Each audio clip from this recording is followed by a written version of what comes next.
Dans l'ombre, une éminence grise qui est Rohmer. Et Rohmer, vis-à-vis de l'extérieur, n'apparaît pas. C'est comme si il aimait ce rôle d'éminence grise, je crois. Mais Rohmer nous impressionne davantage sur la question du goût. Bazin est admirable par, disons, presque. Je me demande même si c'est pas parfois l'écrivain qu'on admire en lui, vous voyez. C'est l'ingéniosité de l'analyse, c'est le raffinement de l'analyse, c'est la maîtrise du langage.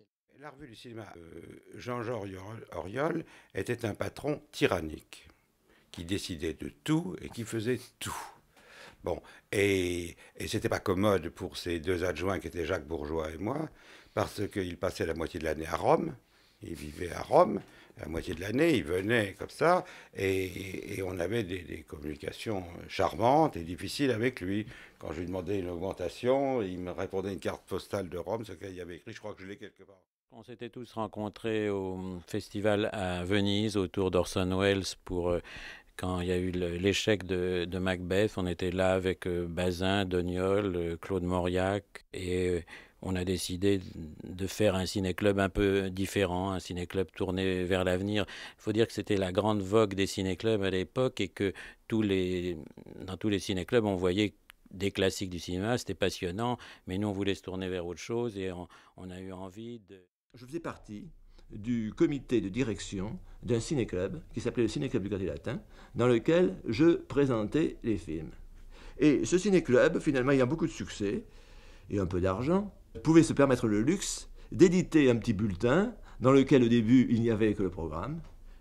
Mais ensuite, peu à peu, eh bien, on s'est mis à faire des articles. Et également, nous faisions, comme a fait ensuite Jean Chéret, le directeur du studio Parnasse, nous faisions un petit concours. Lionel Vacroz, vous êtes, dès le premier numéro des Cahiers du cinéma, dans la direction. Ah bah oui, les Cahiers du cinéma, je peux dire très très modestement que pratiquement, c'est matériellement, c'est moi qui les ai fondés. Je veux dire, parce que Bazin n'était pas un homme pratique, je veux dire, il était incapable de trouver les moyens. Bon, et d'ailleurs, même quand le premier numéro est paru, André était en traitement dans les Pyrénées, ou je sais pas où, il était malade à ce moment-là. Donc c'était, il y a eu toute une sur la notion d'auteur de film, il y avait un accord entre les deux groupes.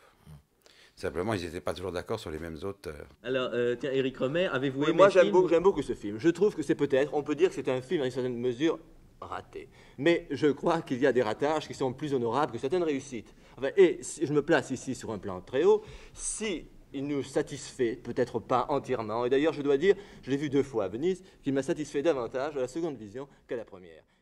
Lorsque j'ai été à Drancy, ce qui était un hôtel que je n'aime pas, et où je n'ai pas eu grand plaisir à rester, j'ai eu la possibilité de m'en évader, je n'avais qu'un journal qui était le Pariser Zeitung. Comme je baragouine, je comprends un peu l'allemand, un jour j'ai lu un article de Goebbels où j'ai cru avoir lu une série de mesures d'aide à la production. Les ancêtres, c'est Melville, Varda, qui ont été les premiers prototypes de ce que sera la nouvelle vague au point de vue production. Et Dieu créa la femme et Ascenseur pour l'échafaud sont aussi des précurseurs sur un plan presque de thèmes, de scénarios, d'idées, de façon de penser. Alors, Les Cousins est son deuxième film. Chabrol, je vous le rappelle, a 28 ans. Il a réalisé comme propre producteur, réalisateur et auteur son premier film. Le second, il l'a fait en collaboration pour le dialogue avec... Demi, j'ai travaillé que sur le La avec lui. C'était un film dur, physiquement dur, parce qu'on avait très peu de temps. Une équipe, ces équipes minimum qu'on avait à l'époque, on va être 6 ou 7 personnes, un machiniste, un électro, 2 à la caméra, la script, 2 assistants, une personne à la régie, et puis c'était fini, qu'il n'y avait pas le son du tout.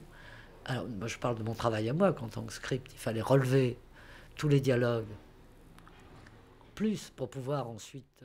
Le reproche qu'on fait depuis longtemps au cinéma dit moderne, entre guillemets, par rapport à un cinéma dit classique, et qui est un cinéma qui est influencé de la radio, où on entend, enfin d'une certaine radio, disons, où on entend tout de la même façon.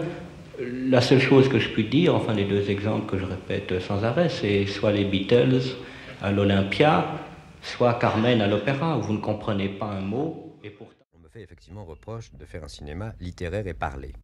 Bon, ça tient simplement au fait que je crois que dans les conflits qui ont lieu aujourd'hui, bon, si vous voulez, la base de départ est que j'aime parler de ce que je connais. Je n'aime pas parler de ce que je connais pas. Bon, je ne saurais pas faire un film sur les mineurs. Je veux dire, la seule chose que je sais des mineurs, c'est qu'ils font un métier terrifiant. Mais mon cinéma est sociologique, c'est-à-dire qu'il est lié à un milieu et à une époque précise. Dans ce milieu, dans cette époque précise, qui sont finalement beaucoup plus universels qu'on le croit. Dans ce milieu, le moyen...